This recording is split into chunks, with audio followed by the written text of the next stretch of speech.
todas, particularmente todas, todos.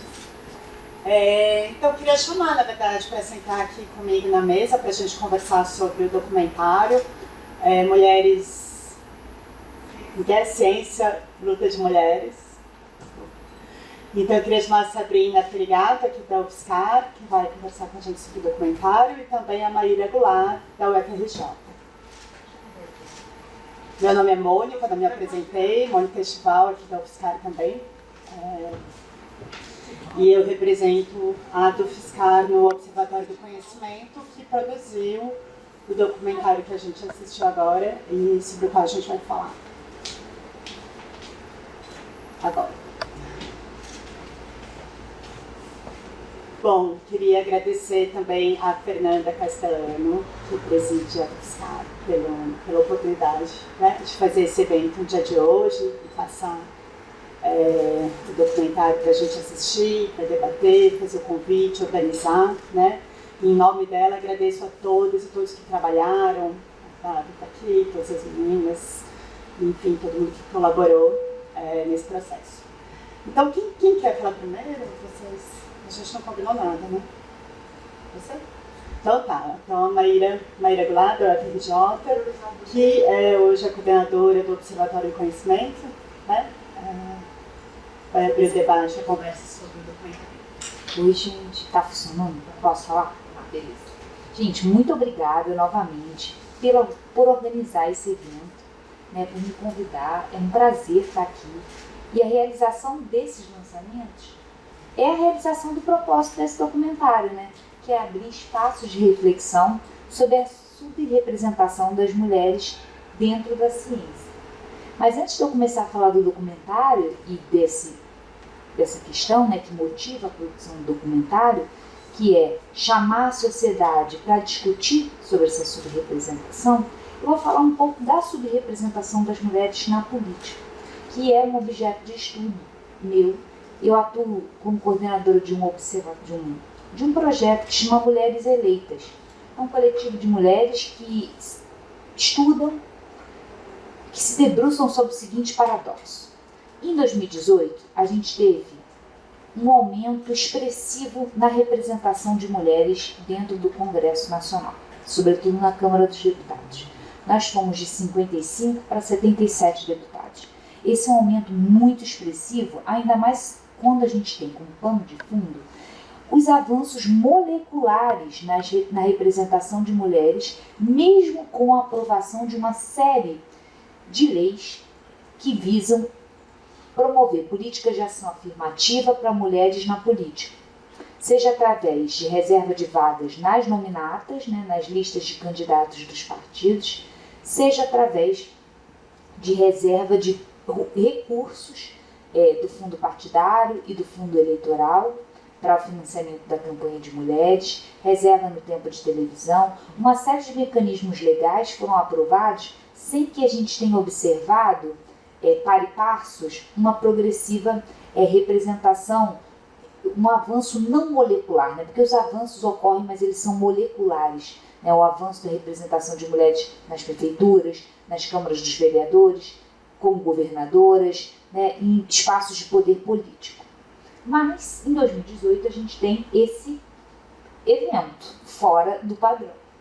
E esse coletivo foi formado, esse projeto de pesquisa foi formado para se debruçar sobre isso. Como, num contexto de recrudescimento conservador, a gente tem uma expansão na representação de mulheres. E aí, para tentar abrir um pouco esse quebra-cabeças, a gente utiliza duas formas de pensar a representação, que são úteis para a gente pensar o nosso documentário também. Quando, por exemplo, a Nina da Hora fala frases como: não nos sentimos capazes de ocupar determinados espaços. Né? Para a gente pensar sobre isso, sobre o que é você ter um corpo diferente daqueles que ocupam um determinado espaço, e dos entraves e das problemáticas que advêm desse descompasso, né, que nós mulheres com certeza já sentimos quando entramos, por exemplo, num elevador que só tem homem, um elevador cheio que só tem homem, ou numa academia, ou alguém que já fez... Eu, por exemplo, fiz polo aquático quando eu era adolescente, numa turma de homens. Era horrível, gente, não tinha nenhum corpo igual o meu. Então, assim, essa representação que diz respeito a corpos negros representam negros, corpos brancos, e essa identificação imediata que vem do corpo, a gente chama de representação descritiva. E quando a gente está falando de política de ideias, compatibilidade de ideias de uma determinada causa, a gente fala de representação substantiva. Isso nos ajuda a compreender um pouco o que aconteceu em 2018. Por quê? Porque o que percebe-se é um avanço na representação descritiva, corpos femininos, mas uma pluralidade de ideias, né, de representação substantiva. Em que sentido? Até então, as mulheres, desde a Constituinte até os dias atuais, até 2018, a maioria das mulheres que eram eleitas para a Câmara dos Deputados, elas tinham uma trajetória ligada a movimentos de mulheres, movimentos feministas, que reivindicavam a ideia de feminismo, né? Uma nova concepção de sociedade. Né? O que é o feminismo em termos muito gerais? É uma nova concepção de sociedade, certo? Em que as mulheres teriam um papel ou par e passo, ou protagônico. Aí varia de cada um tem seu feminismo, mas de modo geral é uma ideia de uma nova sociedade, uma reforma ou uma revolução em termos sociais. Mas a gente observa, então, nessas mulheres eleitas em 2018, outras concepções em termos de ideia, que não tem a ver com uma nova sociedade, mas sim uma adequação a modelos até mais tradicionais de sociedade. Isso nos permite pensar o seguinte: corpos femininos podem representar diferentes ideias de mulher. Então o feminismo talvez seja uma camisa de força nesse sentido de estudar representação, porque ele não está... se a gente só dicotomizar progressistas e não progressistas, feministas e não progressistas, feministas e não feministas, direita e esquerda, se a gente trabalhar sempre nessas dicotomias, não é que a gente não use elas no nosso projeto, a gente usa, mas a gente tenta ir para além delas para tentar auferir quais seriam essas diferentes ideias de mulher que são representadas através daqueles corpos. E por que eu estou dizendo isso tudo, né? Porque esse documentário, assim como a própria gênese do observatório, ela parte de um pressuposto, de uma diretriz básica sobre a qual eu falei um pouco de manhã, que é que a ciência se alimenta da pluralidade. A ciência, ela é melhor feita quanto mais diversidade de inputs, quanto mais concepções de mundo participam dela, quanto mais soluções podem ser propostas, porque dela participam pessoas com diferentes trajetórias, origens, pontos, partidas e visões de mundo. Isso torna a ciência mais forte, permite que a gente lide melhor com os nossos objetos, permite que a gente incorpore novos objetos. Então, a subrepresentação de mulheres, assim como outras formas de subrepresentação, e desde já a gente deixa claro que o entendimento é interseccional, quando a gente está falando de subrepresentação de minorias demográficas e não demográficas. Essa subrepresentação, ela sempre se acumula e vem em cascata. Então, mulheres são subrepresentadas, mas mulheres negras são ainda mais subrepresentadas. Mulheres trans são mais subrepresentadas. Mulheres negras trans são mais subrepresentadas. Mulheres pobres e negras são mais subrepresentadas. Então, as opressões, elas vêm em cascata, elas se acumulam. Elas se multiplicam mais do que se somam. Elas se adensam. E esses obstáculos, essas retenções que fazem com que corpos diferentes do corpo de um homem branco e de classe média alta ou aristocrata sejam representados, participem do processo da ciência, tornam essa ciência mais frágil, menos objetos, menos possibilidades de solução, uma vez que as origens são muito parecidas. Então, quando a gente fala de mulheres na ciência ou de minorias demográficas e não demográficas, com maior acesso ao lugar de fazer ciência, não só de participar dos seus resultados, mas de fazer ciência, a gente está almejando uma ciência que é mais forte. Essa é uma primeira diretriz que norteou a produção desse documentário. Uma segunda diretriz, essa já não tanto uma diretriz, foi uma percepção minha. Quando eu entrei no observatório, já havia a previsão da realização desse documentário. Mas ele estava sendo pensado num modelo mais clássico, que é laurear grandes mulheres da ciência brasileira, né? Contando essas trajetórias dessas mulheres de sucesso. Meu entendimento é que isso é muito importante, isso foi muito bem feito, a Fiocruz tem uma série maravilhosa sobre isso, mas isso às vezes, e aí me lembro muito da fala da Nina da Hora, né? Não nos sentimos capazes de ocupar determinados espaços. Então, para nós que talvez tenhamos origens diversas daquelas mulheres que estão nesses espaços de poder e de sucesso, origens, corpos, entendimentos, visões de mundo diferentes, quando o que aparece é que a ciência ela tem como artífice um determinado tipo de mulher, outras mulheres podem ver nesse espaço um espaço que não as quer, principalmente jovens mulheres com outras origens, com outros corpos, com outras visões de mundo. Então, o objetivo desse documentário, e aí eu já vou chegando na minha conclusão, é mostrar uma quantidade mais diversa de trajetórias de mulheres cientistas, trajetórias e origens. Essas 4 mulheres, elas foram escolhidas porque elas têm corpos diferentes, origens diferentes, né? Origens sociais que a gente está falando, entendimentos diferentes do que é fazer ciência e também, então, não menos importante, fazeres científicos diferentes.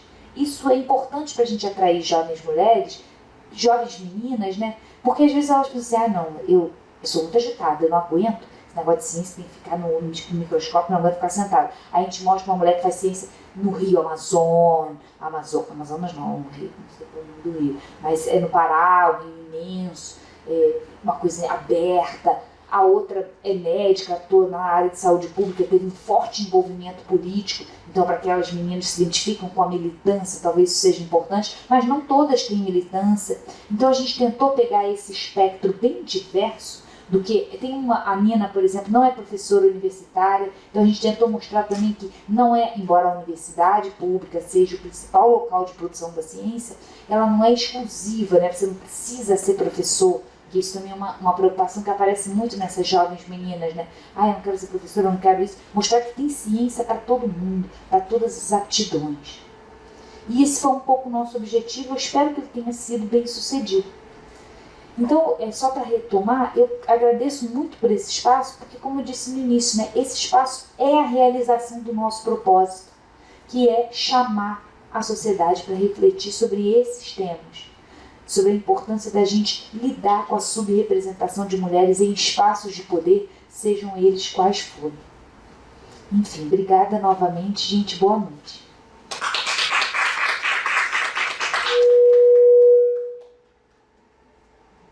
Obrigada, Maíra.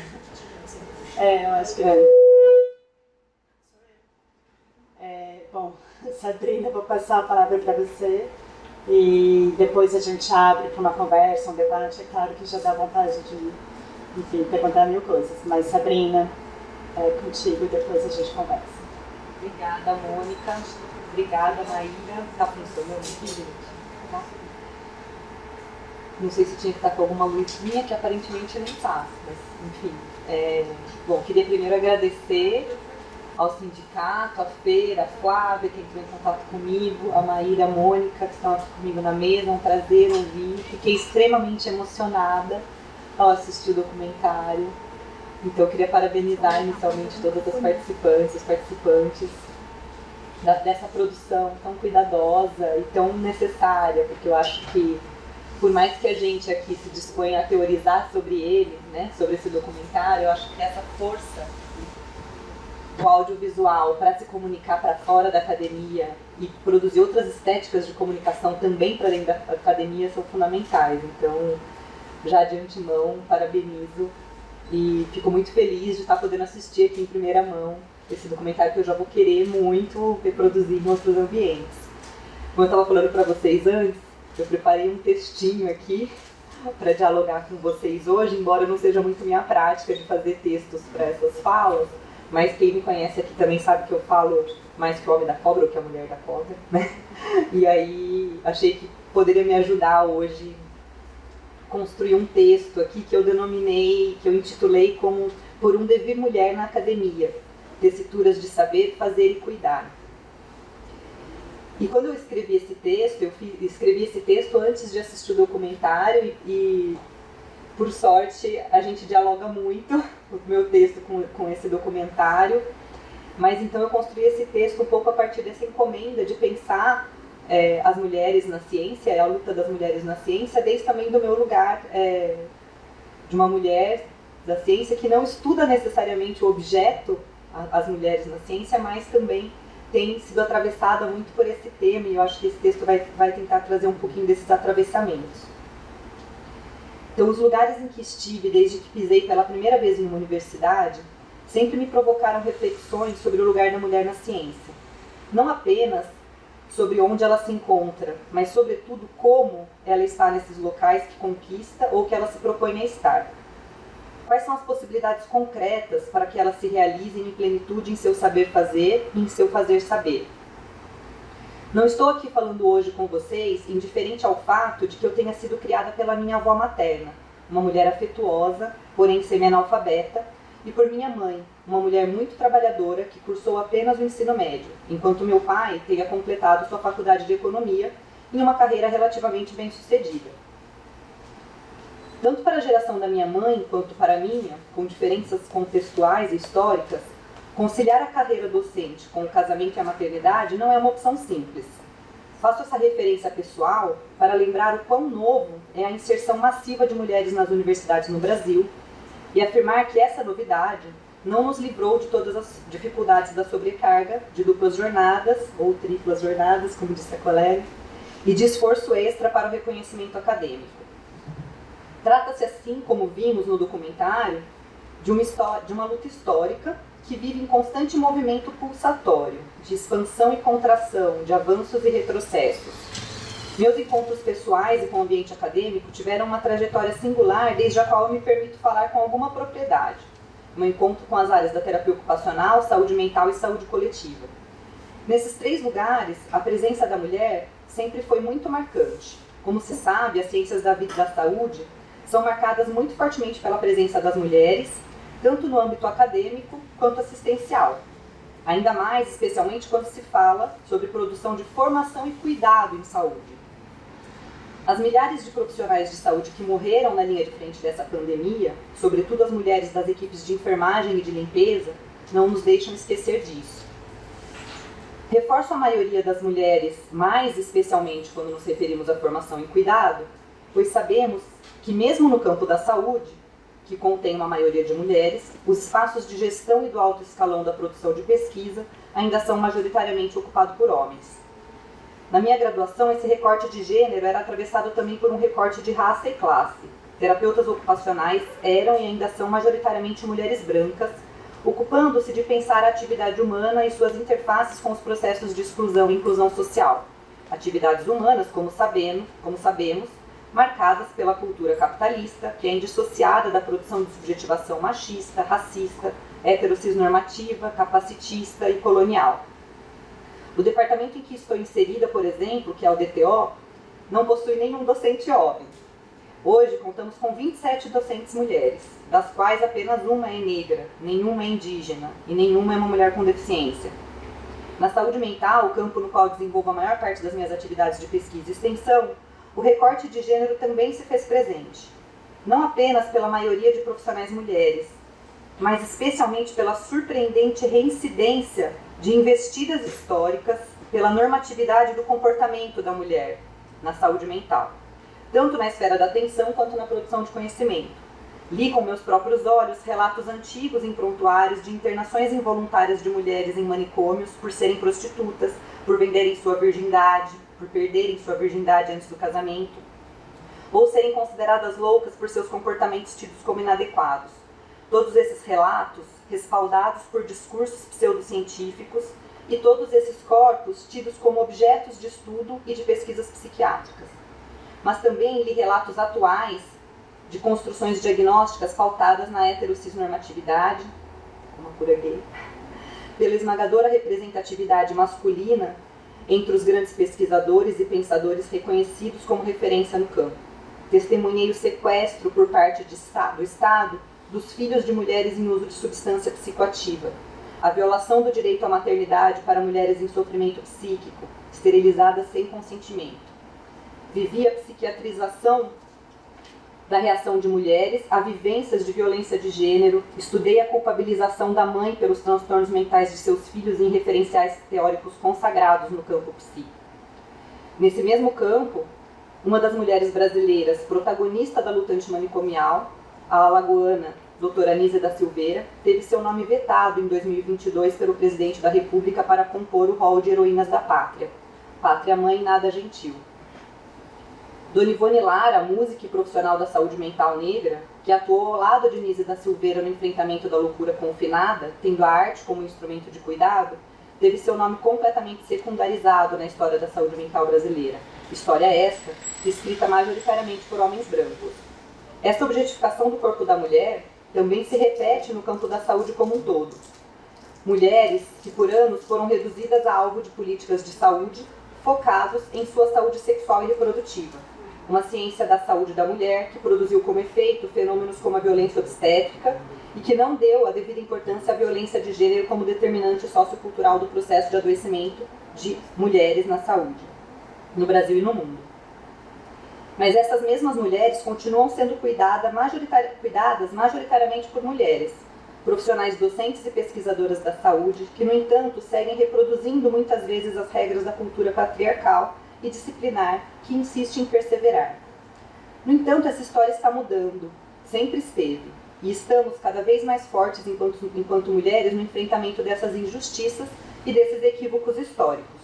Eu, terapeuta ocupacional que me graduei numa universidade repleta de mulheres brancas, hoje sou docente em outra universidade com estudantes brancas, negras, indígenas e pessoas com deficiência.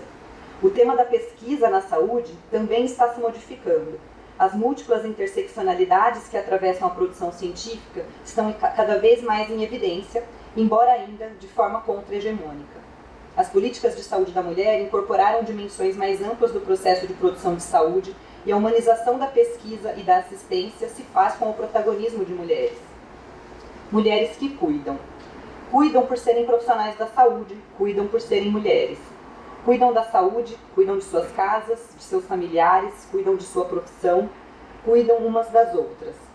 O cuidado parece nessa trajetória, especialmente na minha, como uma das marcas produtoras de sofrimento para muitas mulheres. Mas, sobretudo, é também um dos mais potentes dispositivos de sua resistência e transformação. E de que forma nós cuidamos da ciência? De que forma cuidamos da produção de conhecimento, de ensino, extensão e de pesquisa? De que forma cuidamos de nós mesmas, mulheres cientistas? Inspirada pela produção de Raíssa Capasso, Débora Del Guerra e Gabriel Chiellin, que pensaram sobre o papel do cuidado na produção de redes, me sinto convocada nesse debate em pensar como essa rede de cuidados se faz também no mundo acadêmico. Cuidados que se expressam por revoluções invisíveis na construção de uma ciência vivível. Penso que inicialmente é preciso cuidar da ampliação de nossa representatividade. E fico muito feliz em poder dizer isso em uma universidade com uma reitora e vice-reitoras mulheres, com uma diretora sindical também mulher. Num segundo plano, é preciso cuidar do deslocamento do olhar da ciência sobre a mulher, produzindo um olhar com a mulher, em um deslocamento do protagonismo feminino, mas também do lugar que o feminino e as mulheres ocupam em relação aos objetos de estudo e seus sujeitos.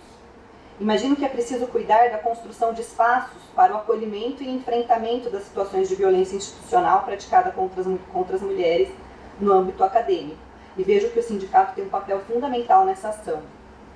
É possível também, como já se faz, pensar na importância que as universidades cumprem na transformação da cultura científica, tanto no que se refere à produção de conhecimento, quanto na formação de profissionais e pesquisadores que podem reproduzir ou transformar as práticas culturalmente instituídas.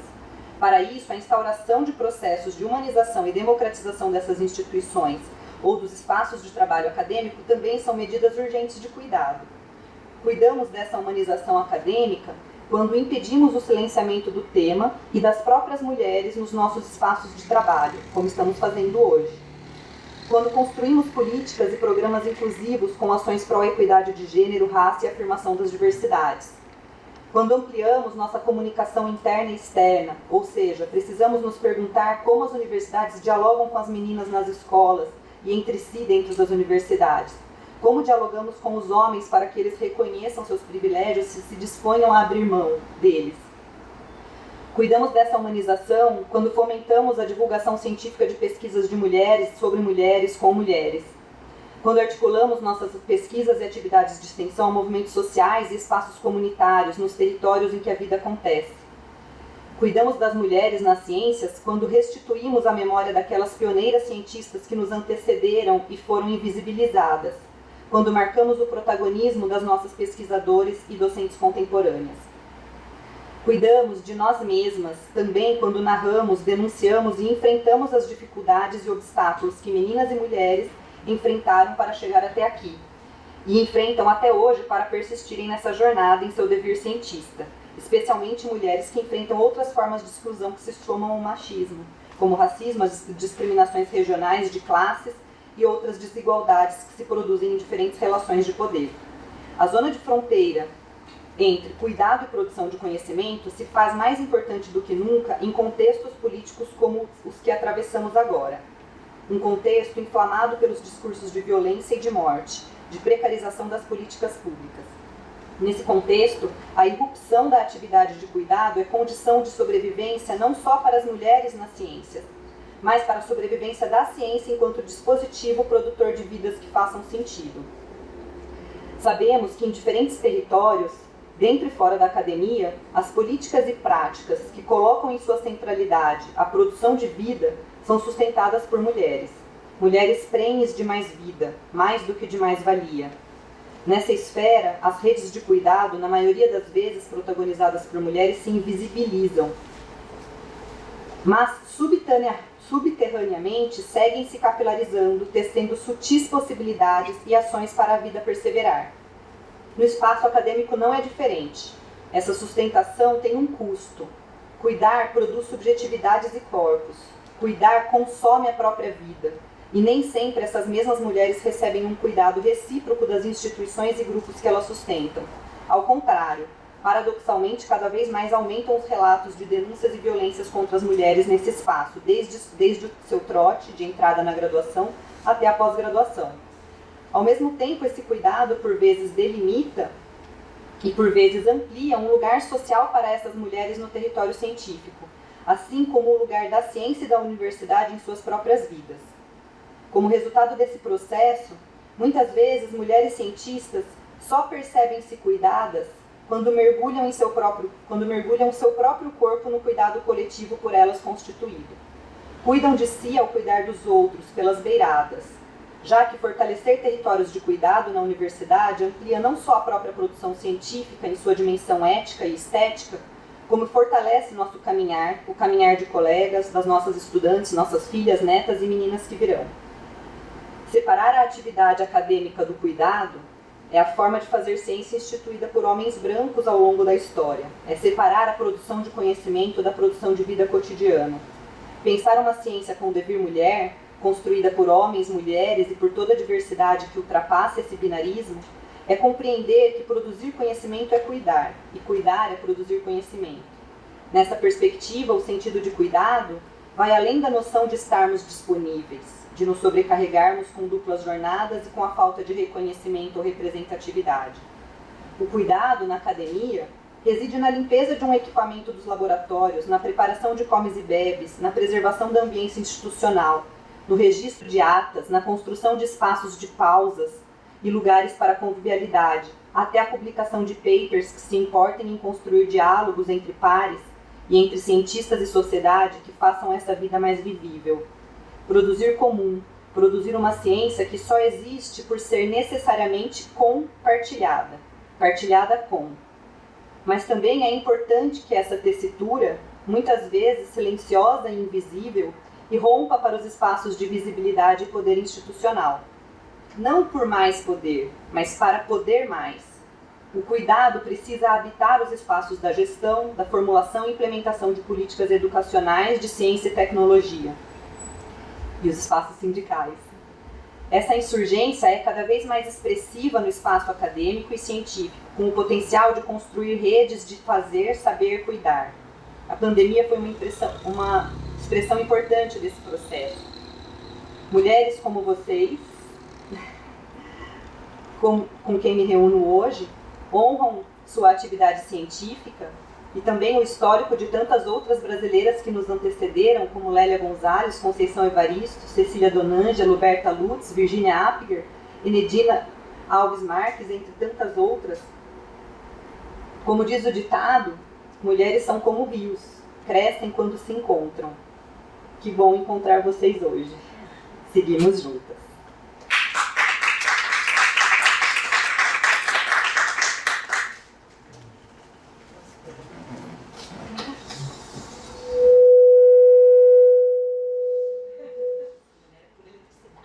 Então. Vou ficar de longe.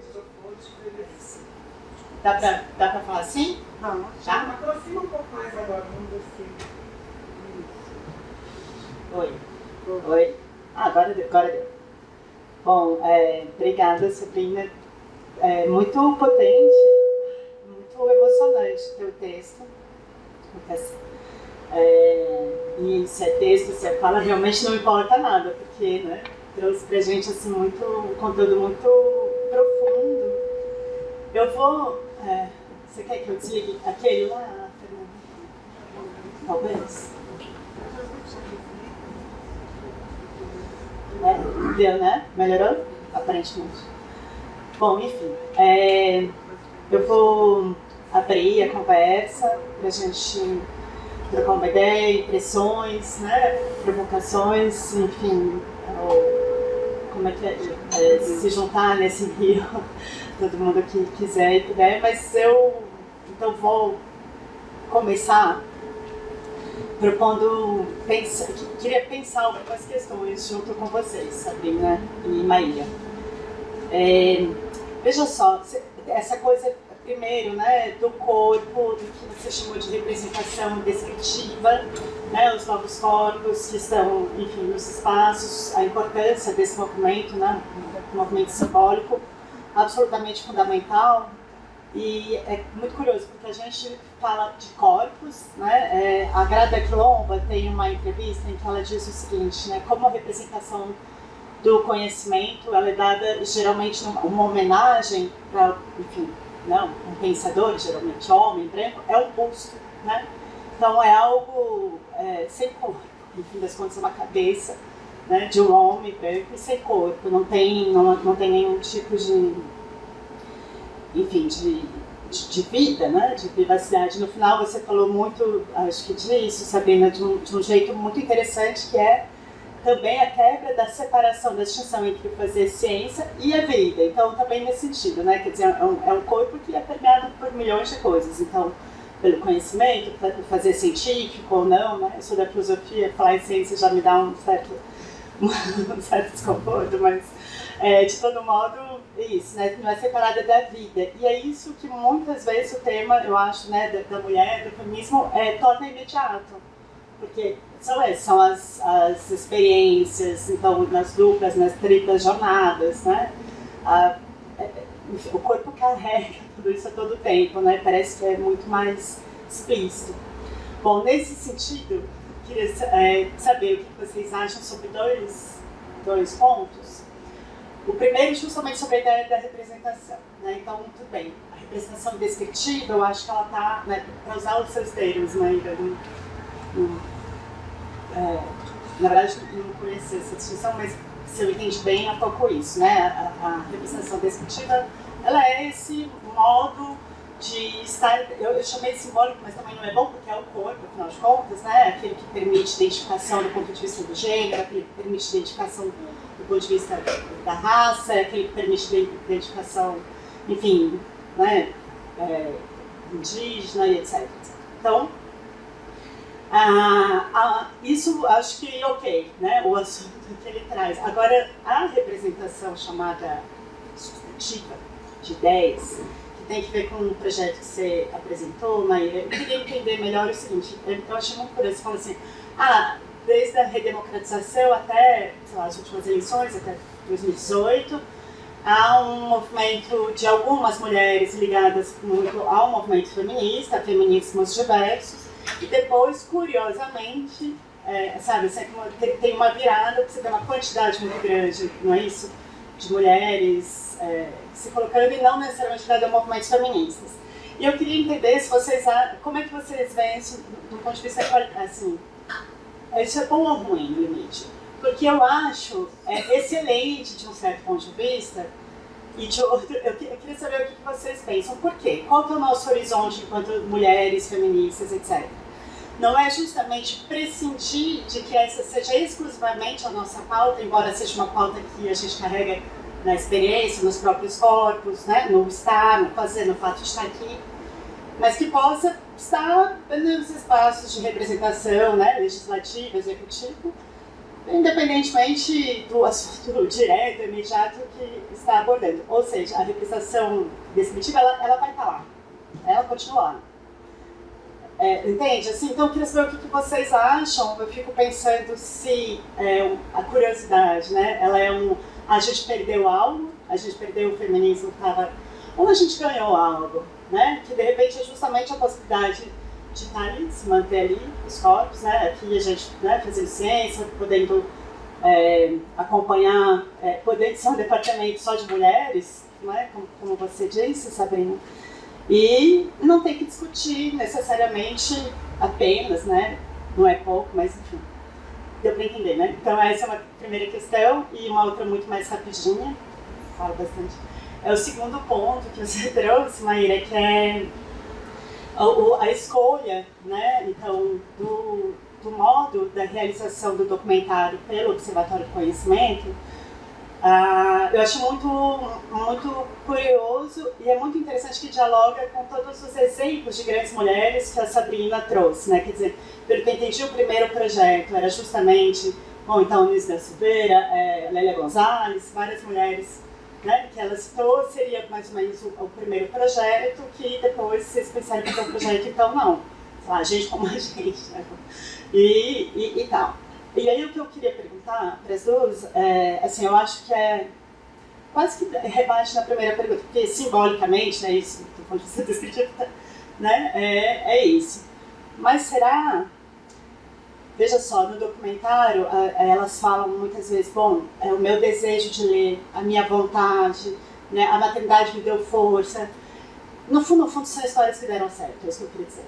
Sabe, né? Se a gente não fosse separar em planos, colocar a Anne e a Lélia Gonzalez no mesmo plano, e por que não, talvez, né, enfim, também. São histórias que deram certo e muitas sucumbiram, né? Muitas sucumbimos, muitas, enfim.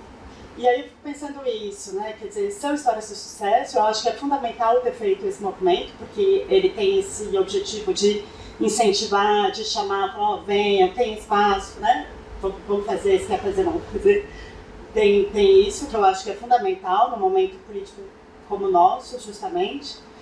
Mas também acho que em algum momento seria interessante problematizar, enfim, não sei agora, em algum outro momento, isso não deixa de ser uma opção pelas histórias de sucesso, e a gente tem muita dificuldade, eu mesma tenho, muita dificuldade de lidar e de discutir, enfim, todas as histórias e as vidas que foram bloqueadas nesse processo. Me desculpe se me alonguei, eu queria levantar essas duas questões. Não sei se alguém quer pôr alguma questão e aí elas fazem um comentário mais geral, abordando tudo. Podia partir com esses dois e depois... Podia partir para esses dois e depois a gente... Tá bom. Pode ser? Quem começa? Quer começar? Não, tá funcionando ali. Tá funcionando. Gente, eu quero agradecer agora pela oportunidade de ouvir a fala da Sabrina, que foi, assim, sensacional. E eu acho mais do que isso, gente, me deu uma vontade, eu não sei se isso é possível, da gente transformar um pouco desse texto num manifesto e colocar lá no site do Observatório, junto com o documentário. O jornal da Fiscal. Não, depois que sair no jornal, a gente não tem menor coisa de exclusividade, ela produziu uma versão menor, que eu achei muito interessante essa coisa, né? Por um devir mulher na ciência e na academia. Eu acho que isso é um tema de um manifesto sobre a importância de não separar as práticas de cuidado das práticas de fazer ciência. Ou seja, não é suficiente a gente ter no Congresso um lugarzinho para botar a criança. E achar que com isso está tudo resolvido. Não é suficiente a gente ter 6 meses de desconto na bolsa porque a pessoa teve um filho. Porque os nossos critérios continuam sendo critérios que não levam em conta os corpos. São os critérios que bonificam, que pensam a produtividade, que pensam a ciência, me lembraram muito do que a Mônica falou agora. Me lembram muito a ideia de um busto, que é só uma cabeça, não tem corpo, não tem concretude. Eu achei muito interessante a sua fala, transformá-la num manifesto para chamar atenção para essa concretude. Para essa concretude que tem... e aí eu já correlaciono com a pergunta da Mônica. Quando a gente fala de mulheres e dessas minorias que têm o seu caráter oprimido, né, manifestado nos seus corpos, é muito difícil a gente se manter apenas no plano da representação substantiva, no plano das ideias, porque a gente tem ali corpos que precisam ser contemplados, corpos que são silenciados, que são mutilados, que são deformados para atingir determinadas expectativas e padrões. Então eu queria te agradecer muito, Sabrina, pela sua fala e dizer que eu acho que a gente devia transformar isso num manifesto e colocá-la no observatório junto com o nosso documentário, porque ele corporifica um pouco do nosso objetivo ali. Foi maravilhoso. Foi sucesso total. E aí,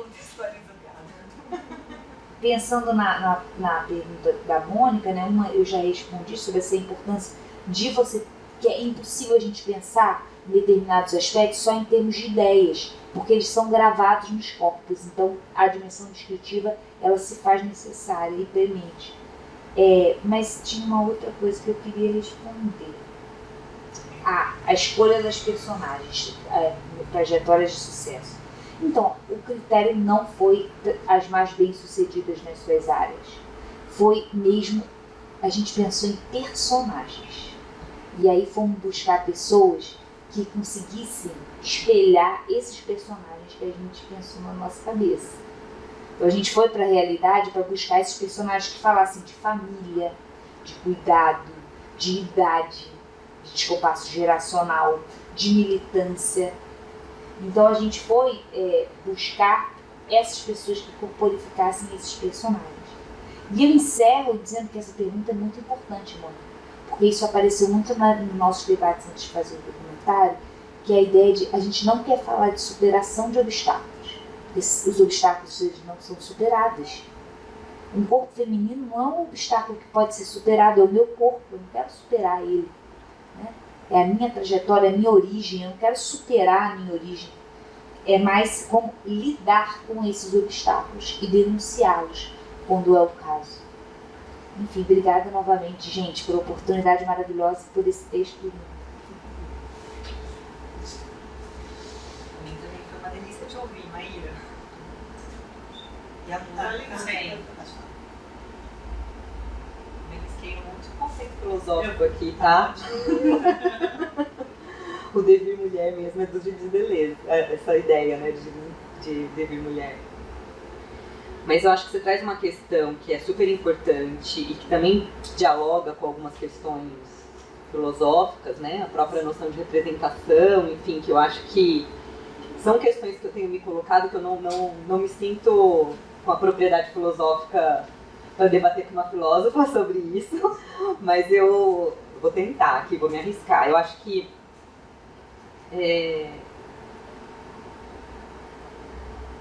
para começar, eu diria que na minha concepção, a representatividade ou a representação de mulheres, por exemplo, nos espaços institucionais, nos espaços políticos, nos espaços da ciência, ela é uma luta importante, porém como um caminho e não como um objetivo.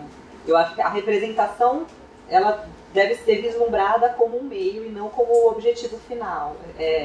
Eu acho que vislumbrar a representatividade como um objetivo final, aí sim circunscreve essa ideia talvez da representatividade descritiva ou da representação como se o corpo mulher fosse capaz de representar a pauta feminina, feminista ou, enfim, né, da diversidade de corpos das mulheres. Mas, ao mesmo tempo, numa sociedade, porque eu acho que a noção de representatividade e de representação, ela vem muito sobreposta ou casada com a noção de identidade. E eu acho que como a gente vive numa cultura pautada majoritariamente por uma concepção platônica, né, cartesiana de corpo, ou platônica de identidade, etc. Eu acho que numa sociedade pautada majoritariamente por uma cultura da identidade e da representação, lutar pelos espaços de representatividade é importante, porque por mais que a gente possa ter críticas a essas concepções de representação e de identidade, elas estão colocadas como processos que instauram agendas, programas, políticas, propostas, ações, subjetivações, etc. Então, nesse sentido, eu acho que a representação ela é importante, mas ela tem que ser vislumbrada como um meio e não como um fim. Ao mesmo tempo que o processo de representação, eu penso que ele sempre tem que vir acompanhado da ideia de o que queremos ser representado, né? No que ou o que queremos que nos represente, porque a gente também vive hoje uma crise da representação em várias esferas, inclusive das representações institucionais, né? Por exemplo, estar nos espaços das representações sindicais, de gestão e etc., tem sido lutas constantes de espaços cada vez mais esvaziados, enfim, né? E aí, quando a gente vai fazer uma luta pela representação, eu acho que hoje a gente, enquanto mulheres, para ficar só na questão de gênero, a gente ainda tem uma questão bastante inicial, que é quase uma representação quantitativa, e acho que a gente tem tido menos atenção para essa representação qualitativa, no sentido de o que exatamente queremos que nos represente, ou como encontrar algo que diga de uma representação que não seja uníssona, né? Ou que uma representação que incorpore essa pluralidade que a Maíra bem colocou do que é o devir mulher, né? Enfim. Sobre a questão das histórias que deram certo, ou daquelas que sucumbiram, eu acho que pode ficar a proposta do documentário número 2 ali, né? A parte 2 do documentário, porque mas, ao mesmo tempo, eu me lembrei muito de uma discussão que a gente fez na época que eu era coordenadora da Rede Humaniza SUS, que antes de eu ser docente eu trabalhava no Ministério da Saúde na Política Nacional de Humanização, também por isso que aparecem alguns lances de humanização dos espaços aqui, né? A gente tinha, na Rede Humaniza SUS, o propósito de trazer histórias do SUS que dá certo, né? Então, a gente convidava gestores, usuários e trabalhadores para trazerem suas narrativas do SUS que dá certo. Para muitas pessoas, principalmente no ambiente acadêmico, havia uma crítica forte à Rede Humaniza SUS, numa ideia de que era um espaço quase poliano, né? Ou de dizer, até parece que o SUS é tudo isso aqui que vocês estão dizendo, e cadê o SUS real, as filas, o sucateamento, etc. E a gente fala, não, o SUS é tudo isso. Mas ele é tudo isso que está aqui, porque todas essas narrativas que estão aqui são narrativas que existem. Né? Isso é o SUS. E a gente tem muitas narrativas para dizer o que é o SUS que não dá certo, vamos dizer assim, né? Ou a gente já tem uma história inteira acumulando os insucessos das mulheres nas universidades. Então eu acho que a função política de dar visibilidade a essas histórias, e que não são necessariamente as histórias das mulheres como a Amélia Gonzalez, a Berta Lutz, etc., mas que são mulheres que estão ali nas universidades. Então eu acho que existe essa função política de também dar visibilidade para aquilo que é soterrado ao longo da história, né? Nesse sentido, eu estou concordando com as duas versões, né? Assim, é super importante também a gente dar visibilidade para essas mulheres que sucumbiram e quais foram os efeitos, né? Desse processo, ou que perde a própria ciência, né? Com esse acúmulo de mulheres que sucumbem, né? Aos seus processos, assim como a importância do testemunho, né? Do testemunho das histórias das mulheres de sucesso, embora eu entendi que não foi esse exatamente o critério. Gostei da ideia dos personagens, acho que o Delezinho também tem uma ideia dos personagens conceituais que ajudaria bastante vocês a pensarem essa noção dos personagens. E sobre o corpo, Mônica, Eu, como vocês viram lá na pergunta pro Tapatra, né, eu tô super contaminada do Spinoza, né? Então eu acho que tem uma questão, né, do corpo, que eu acho que a gente precisaria, e eu acho que esse é um debate fundamental para fazermos entre nós, mulheres cientistas, mulheres filósofas, mulheres da produção de conhecimento, etc., né, ou da produção de conhecimento acadêmico, que é pensar essa noção de corpo, porque e aqui a Fer poderia super ajudar nessa conversa, porque quando a gente fala corpo aqui, existe nessa palavra, né, tantas concepções possíveis, né, que de fato, assim, no campo científico ainda a gente está na lógica majoritariamente cartesiana de separação, né, da mente, do corpo, etc., e que essa noção spinozana, por exemplo, que vai caracterizar o corpo como um conjunto de partes extensivas numa dada relação que caracteriza a sua existência e que dessa relação emana um grau de potência, a gente poderia ver o que é o corpo da mulher, né? Então, o que é o corpo da mulher, que não é um corpo da representação descritiva. É um conjunto da representatividade descritiva numa dada relação que caracteriza aquele corpo. Então, essa pluralidade infinita, né? E que aí, por isso que eu tentei colocar que eu não acho que a representatividade é o fim, né? Porque esse corpo vai depender das relações que ele estabelece, enfim, eu acho que aí também é uma questão pra gente filosofar, conversar bastante.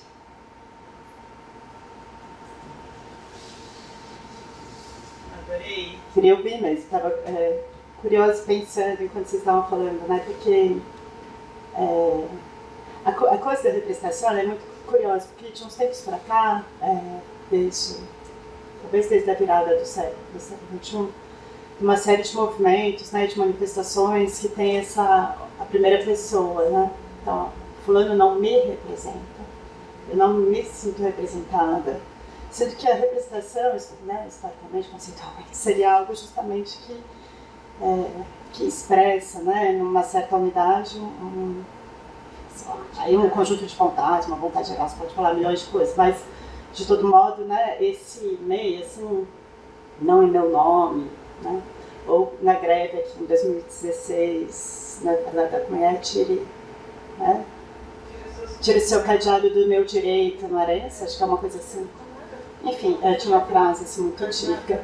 A gente conversou bastante sobre isso na época, né? Então, essa coisa da representação é algo que eu sempre penso e tem que ver com tudo isso que você falou muito bem, assim, sobre representação, também.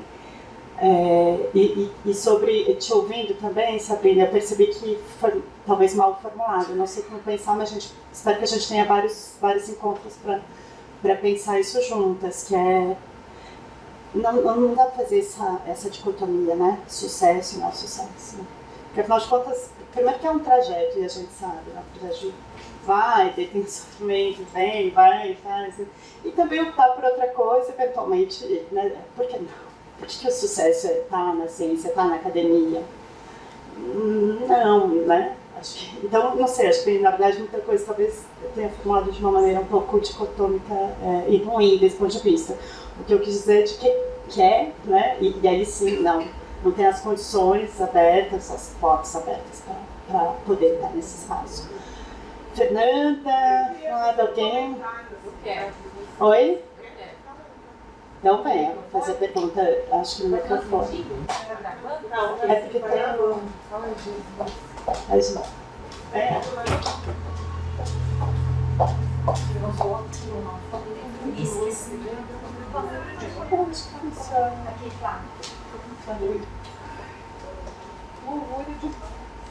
Oi, gente, meninas, tudo bem? Ixi, vai tirar foto?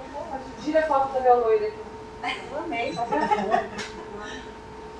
Meninas, eu adorei.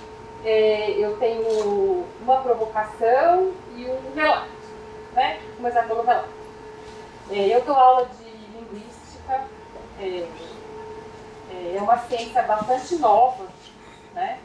É uma ciência que tem um pouco mais de 100 anos. Né? E o marco, né, da linguística é 1916, com a publicação de um livro, mas a gente sabe que desde sempre havia gente estudando as questões da linguagem e da gramática. Aí, uma aula minha, o meu curso, assim, ele é bastante sintaxe, você lembra, né, mas é uma coisa bastante ligada ao desenvolvimento da linguística, da sintaxe como ciência, da linguística como ciência no mundo e no Brasil. Então, aí, né, durante o ensino remoto, eu fiz essa coisa de tentar transformar os slides em uma coisa mais, né, simpática para as bolinhas. E aí eu coloquei foto dos linguistas e botei assim, procurei no Google, né, um pouquinho da biografia, quando tinha nascido, de onde, essas coisas, né, para ver se a gente conseguia. E aí eu mantive os slides, que ficaram muito melhores, obviamente, do que havia antes, né? E nessa aula, uma das aulas que eu dei, um aluno me perguntou se não tinha mulher. Olha, um menino, né? Falou assim pra mim, você está falando desse monte de nome aí, desse monte de autores, tem nenhuma mulher? Gente, eu dou essa disciplina há 20 anos. Eu nunca tinha pensado, nunca tinha falado, nunca tinha parado para pensar, nunca tinha me dado conta, quer dizer, né? Nunca tinha elaborado isso. Eu falei assim, olha, você tem razão, não tem mulher. Nessa história, não. Atualmente, sim. Porque o que ele queria saber era de nomes de mulheres autoras de teorias. Porque eu estava mencionando pessoas, homens, né, autores, linguistas, que tinham proposto teorias, metodologias. Eu comecei a fazer um paralelo com outras ciências. Olha, a mulher sempre esteve ali, mas ao lado. Então, eu citei a Marie Curie, um aluno citou a Simone de Beauvoir, né, e a mulher do Freud, e assim por diante. Mas, realmente, né, no desenvolvimento da linguística, não tem grande. Aí perguntei para o Otto, que é da linguística também, não tem, né? Aí eu falei para ele, assim, olha, atualmente, século XXI, a gente pode dizer que tem mulheres que são proponentes de teorias.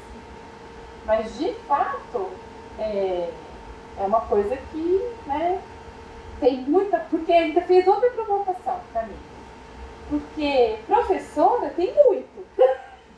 Professora no ensino básico tem muita. Por que então agora é diferente? Eu falei assim, bom, na universidade também tem mais mulher do que homem. Isso daí é uma coisa que, né... Só que as mulheres não chegam, né, nos cargos. A gente tem uma situação meio inusitada aqui em São Carlos, né? Que a gente tem a reitora, mulher, das diretoras de centro, eu acho que tem 8 centros, eu acho que metade são mulheres, a presidenta do sindicato, mas é inusitado isso, né? E falei, negócio da Bolsa PQ, né, que a mulher nunca chega lá, né, porque sempre tem alguma coisa no meio do caminho. Então vocês vejam que, porque isso me chamou a atenção quando uma das entrevistadas falou das ciências exatas, né, como se isso fosse diferente, como se essa realidade não fosse também a da ciência de uma maneira geral, né, porque num curso que a gente diz de letras, que é eminentemente um curso feminino, né, a gente tem essa subrepresentação que a Maíra falou, né? Então, eu vou até pesquisar, porque eu sei que tem umas linguistas que se enveredaram aí pela descrição de língua, mas de fato, como proponente de teoria, não. Então, esse era o relato. Depois vocês me falam aí das áreas de vocês, que deve ser, não sei, né? A provocação, Maíra, é para você. Eu não sei, essa informação é uma pergunta também, né? No Observatório do Conhecimento, como está a nossa representatividade? Muito alto, muito. A maioria é mulher. É? Homens são minoria. Graças a Deus. Mas são minoria, mas a gente não depende de nós, né? Porque são as diretorias que indicam os representantes para o observatório. Uhum. Então, assim, São. O que eu só conheço, que eu vi era só um, que eu sei é só homem, assim, né? Enfim, tiro da morta. Mas aonde que você viu esses Ah, nomes? não, vi os nomes que eu conhecia, assim. Eu não posso falar sobre o que aconteceu antes da minha entrada. Desde que eu entrei, eu vejo muitas mulheres, mas novamente, não, a gente não pode, não é uma escolha nossa. Então que bom, fico feliz. Então era isso, gente. Era isso. Obrigada, amiga. Obrigada. Vou aproveitar só para já engatilhar as sequências.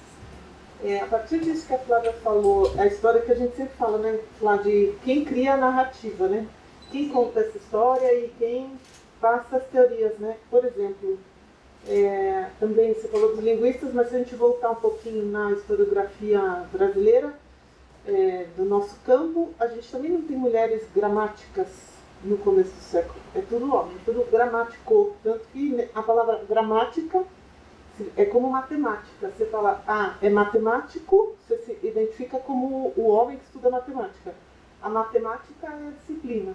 Na gramática é a mesma coisa, né? O gramático se identifica como uma pessoa que estuda gramática. Você falou da Carolina Michaelis, né? Claro, então. Carolina Michaelis, e dicionário, por exemplo, na produção de dicionário também. No mundo hispânico tem um dicionário muito conhecido que é o Maria Moliner, e que vem com o nome Maria Moliner. E outro dia, num congresso, num estudo sobre questões de gênero na nomeação de ruas, a conclusão da pessoa que apresentou o trabalho, uma das conclusões bem interessantes era assim: quando só tem o sobrenome, é homem. Porque quando é mulher, põe o nome e o sobrenome. Então, se você vê assim, rua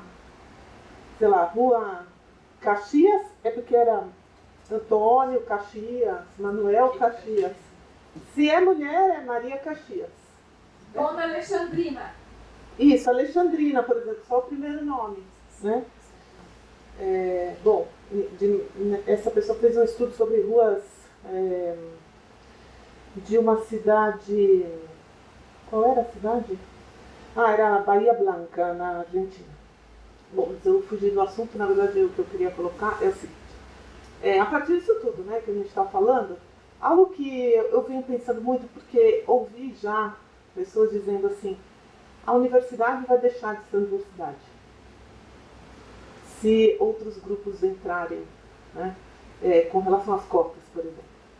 E aí eu fico me perguntando assim, em que medida o que a gente tem no nosso imaginário como o que é ciência, o que é universidade, estão se transformando e vão se transformar com essas outras representatividades, né?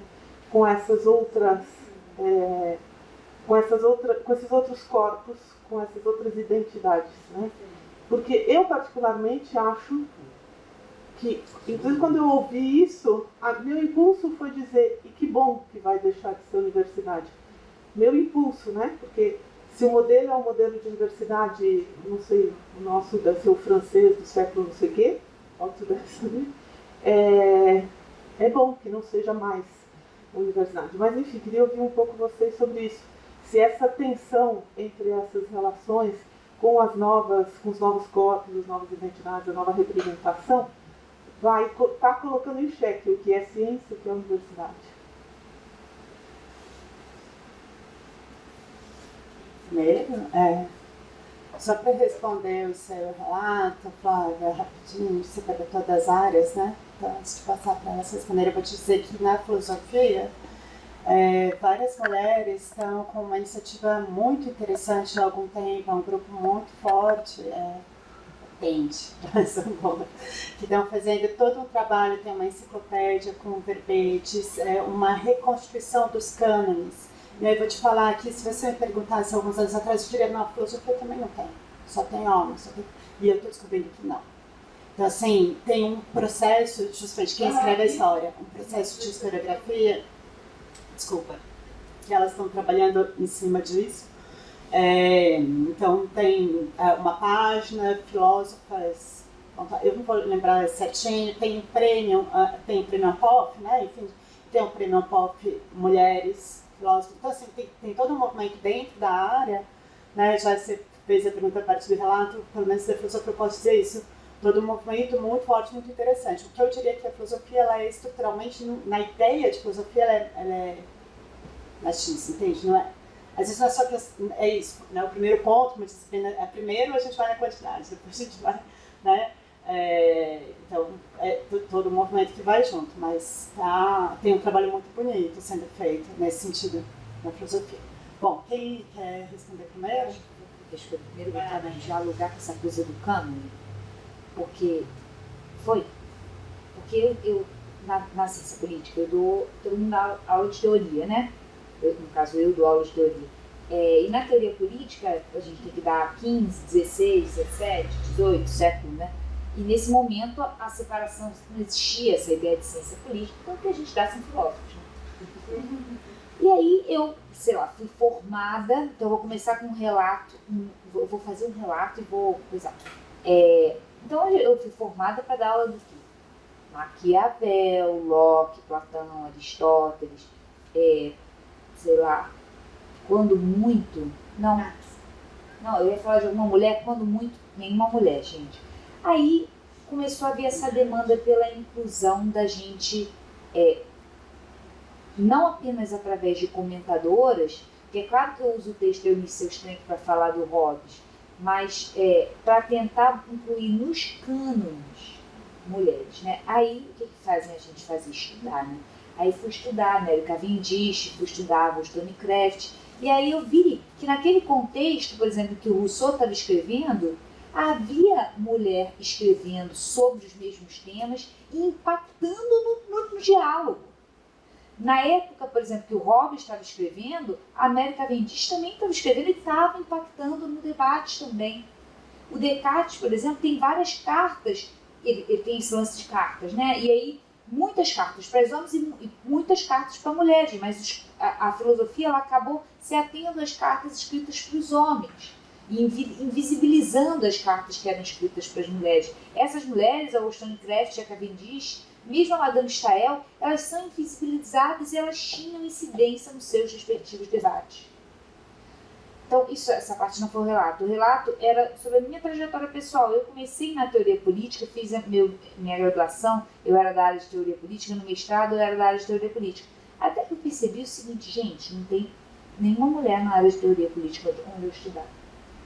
E quando tinha, era sempre a esposa de alguém, a filha de alguém, ou tinha uma trajetória, uma origem muito diferente da minha, porque a teoria é muito mais marcada aristocraticamente do que outras áreas da ciência política, como instituições, América Latina.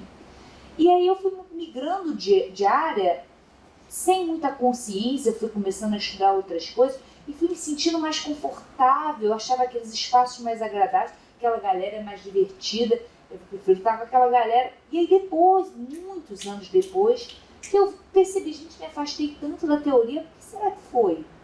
E era uma questão de aquele meu corpo de alguma maneira não encontrava, não se adequava àqueles espaços. Então esse é o relato para indicar assim, a importância da gente estar o tempo inteiro atenta para a questão dos corpos, né? Porque é claro que idealmente as ideias não teriam corpos, mas isso é só idealmente. Eu nem sei se eu quero ter essa ideia de representação substantiva totalmente apartada das trajetórias, das vivências, daquilo que é gravado nos corpos. Enfim, era isso, gente, eu acho. Obrigada. Lá não tem mulher, né? Na saúde, eu acho, de modo geral, tem uma maioria de mulheres, né? Com uma diferença nos cursos que tem um reconhecimento de poder mais legitimado socialmente, como é a medicina, por exemplo, né? Que ainda assim, pelo seu estudo, eu vi que agora ultrapassou, né? Mas eu acho que tem uma questão, Flávio, que eu acho que eu não vou me alongar muito, porque eu acho que iria me repetir, inclusive, do que a Fê, a Maí e a Mônica trouxeram, que não é que não existiram, né, linguistas, mulheres, mas é que para você propor teorias, você precisa estar em lugares que propõem essas teorias, e mais do que estar nesses espaços, você precisa ser ouvida e ser digna de ser reproduzida, registrada, e para que essa história seja contada. O próprio Mbembe, para falar da questão étnico-racial, vai falando da necropolítica para dizer da da instituição de corpos matáveis, né? Ou vidas não dignas de serem vividas. E no campo das ideias, a gente também pode dizer isso, né? Que existem ideias e vozes emudecidas ou ideias roubadas. A gente também tem registros históricos de homens e acho que certamente todas nós temos histórias nas nossas vidas de ideias roubadas por colegas e divulgadas por colegas, né, em grupos, etc. E a questão do sobrenome, assim, também tem isso, né? Porque tinha a questão do que você trouxe, né? De que, por exemplo, quando as pessoas nos leem, o nosso sobrenome é que nem eu sou Ferigato. Eu olho assim, eu achei que você era um homem. Que é, né? Vem lá, Ferigato, S. E o próprio sobrenome já é a marcação da passagem da mulher como um bem para a família de um outro homem. Então, durante anos, era só o sobrenome masculino que era passado de geração para geração. Né? Então, acho que essa ideia da ciência adotar os sobrenomes como estratégia de citação também diz da reprodução dessa valorização. Né? Sobre a questão da universidade, Fer, se a universidade vai deixar de ser universidade, eu concordo com a sua resposta, assim, eu acho que sim. Mas ela não vai deixar de ser universidade. Ela vai deixar de ser esta universidade para ser outra universidade. Né? Eu acho que o Foucault, quando ele vai estudar os estoicos para falar sobre o cuidado de si na terceira fase do Foucault, né? Quando ele vai construir essa história da sexualidade, a hermenêutica do sujeito, enfim, ele busca os estoicos, e uma das práticas que os estoicos faziam para a potencialização de seus corpos era pensar sobre a própria morte. Esse era um exercício de entender-se como finitude para valorizar a própria potência de viver. E eu sempre achei que a universidade é um corpo permeável a essas múltiplas mortes, assim, sabe? A essa sucessão de mortes para perseverar existindo, né? Ao mesmo tempo que muitas ideias conservadoras também querem perseverar na existência, elas também querem perseverar vivas, né? Então eu acho que se a gente pensar a universidade como um corpo, no sentido spinozano, e um corpo, então, como um conjunto de partes extensivas numa dada relação que a caracteriza, a mudança das relações que caracterizam a universidade com a inserção de corpos femininos, negros, pessoas com deficiência, indígenas, etc., vai mudar, sim, essa universidade pela própria definição de corpo que a gente está tomando aqui, né? Então, eu também sou pró... Vem em mim, nova universidade, vem em todas nós, né?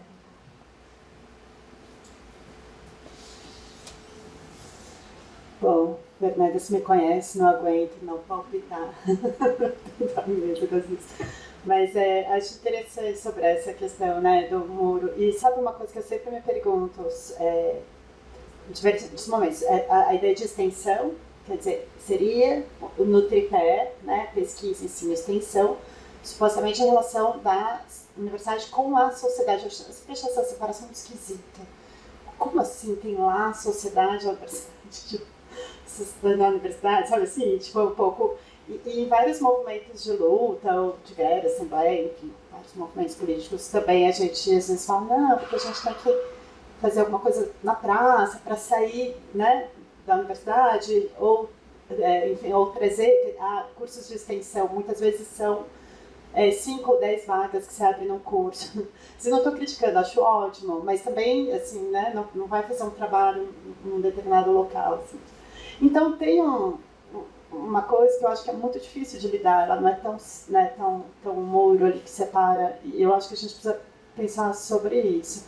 Também sou da turma do Vem em Mim, mas aí eu fico pensando se a transformação da sociedade, da universidade, né, então com essa abertura com outros corpos, que espero que isso, né, se diversifique e seja cada vez mais intenso, não é justamente o reflexo de uma mudança social na sociedade. Né? Então, assim, não que, digamos assim, a sociedade está entrando, a sociedade está mudando e, portanto, a universidade está mudando.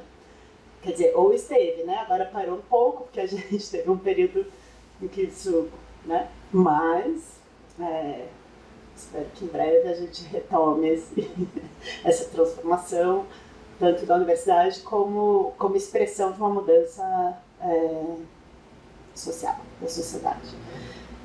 É isso, meu pitaco.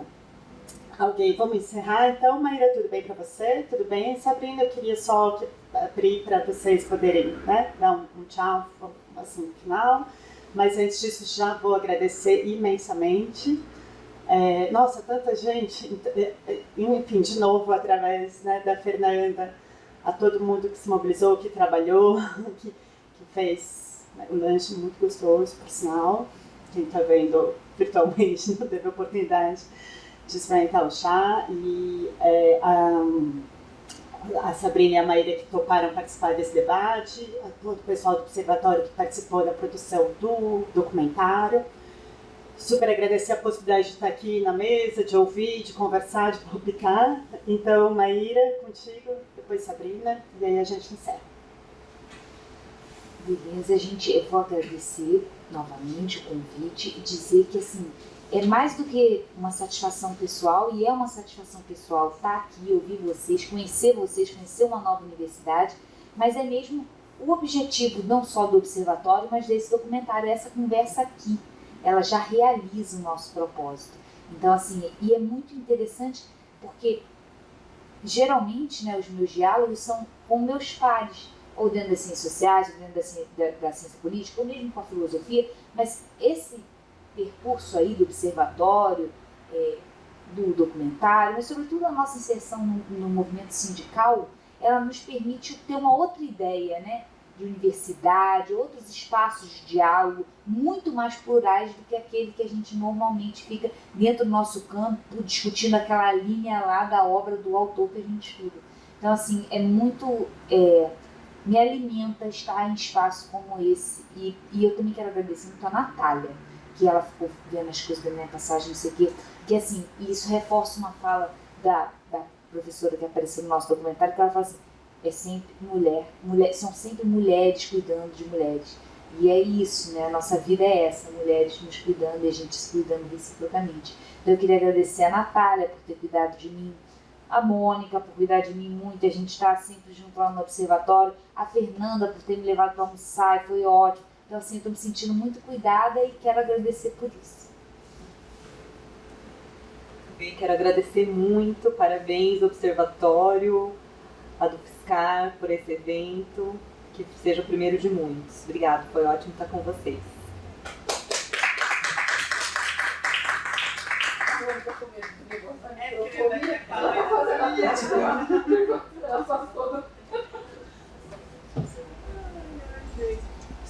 Obrigada. Parabenizar o outro.